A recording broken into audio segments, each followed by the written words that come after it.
Hey guys, Ken here, and we are on day 47 of 51 of The Way of the Superior Man by David Deida.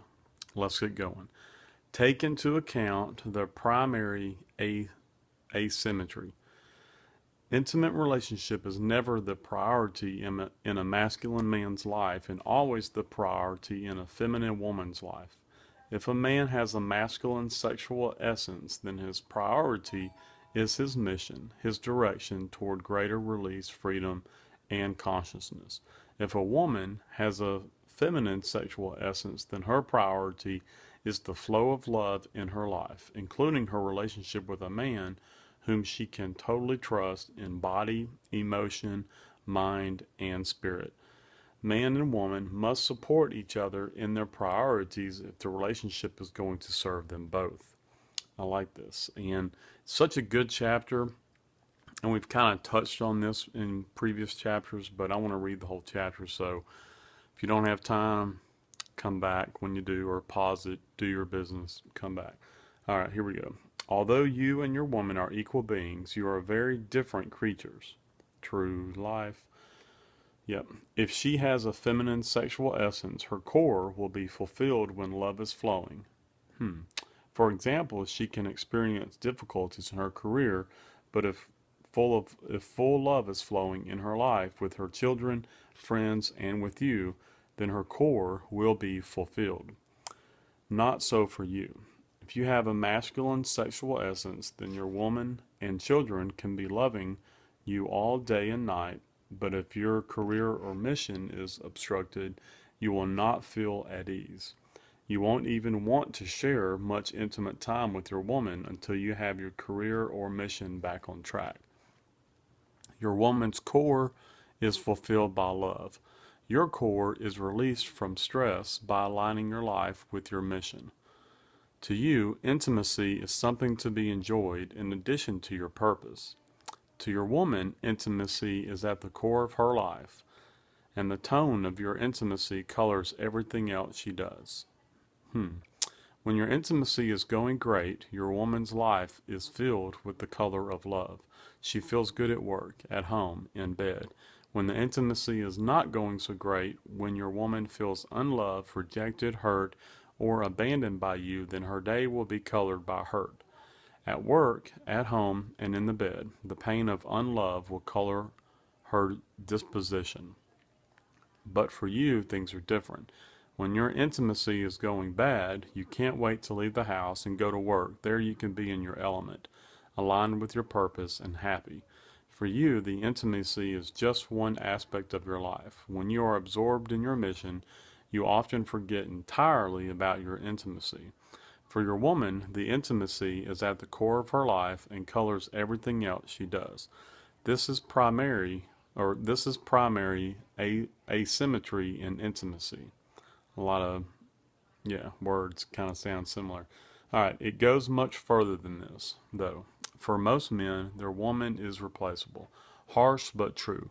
If you are like most men, you know deep down that if you were to lose your present woman, you would deeply grieve, but you could eventually find another.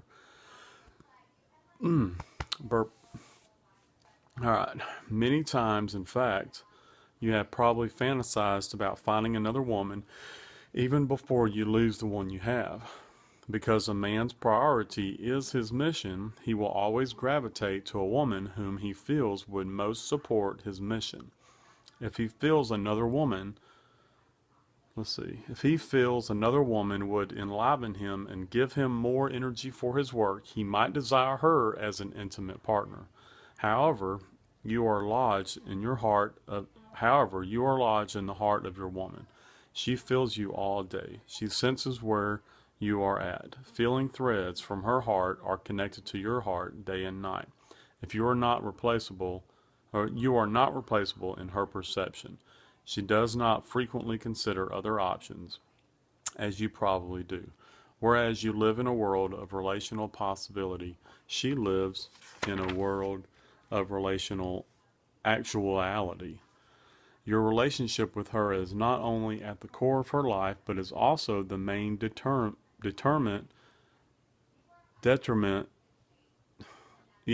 Okay, your relationship, let's do this again, people. All right, your relationship with her is not only at the core of her life, but is also the main detriment of her mood. If your woman has rejected her own feminine core, she will struggle against her inherent heart connection with you. She will try to identify with her masculine side, attempting to deprioritize you and your relationship.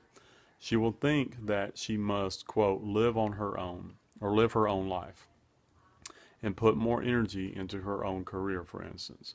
While it is obviously healthy for every man and woman to learn to become whole and independent, it is self destructive for your woman to try to lessen the importance of your relationship in her life. If she has a feminine sexual essence, the desire for the love or the flow of love is at her core, no matter how dedicated she is to her career or other activities.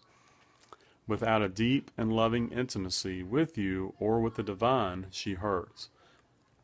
It will never work for her to try to quell the pain by absorbing herself in her career, her art, or her friends. If she has a feminine essence, she must honor herself by owning her deep desire for the flow of love in her heart, just as a person with a masculine essence must honor his or her direction in order to be truly happy. Our, our cultural has become so anti feminine that many women are trying to deny their feminine core desires and adopt the masculine way of dedication to mission. By denying their feminine essence, such women are predisposing, them, predisposing themselves to emptiness of heart, depression, and bodily symptoms of disease.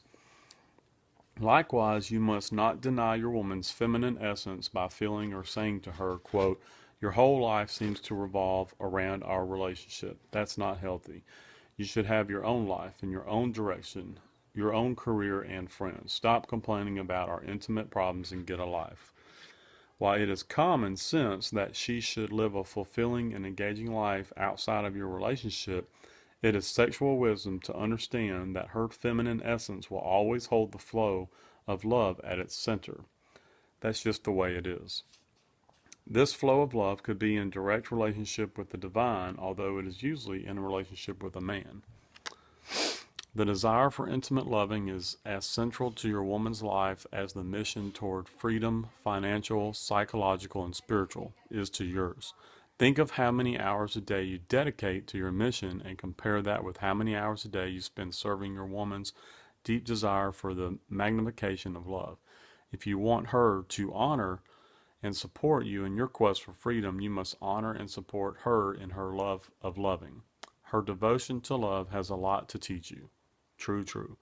Some men feel guilty for not being as, quote, into the relationship as their woman is. You must understand that this is natural. If you have a masculine essence and your woman has a feminine essence, you will never be as concerned, distraught, or elated about your intimacy as your woman is. Don't fake it. Don't try to act concerned for the sake of your woman. She can feel where you are really at. Instead, be authentic to your core desires and dedicate your life with utter impeccability to your highest goals. If one of your highest goals is psychological or spiritual freedom, then you will highly value your intimacy. I like that part. Nobody will press your buttons or reflect your asshole to you better than your woman. She will point out your weaknesses better than a boot camp drill sergeant.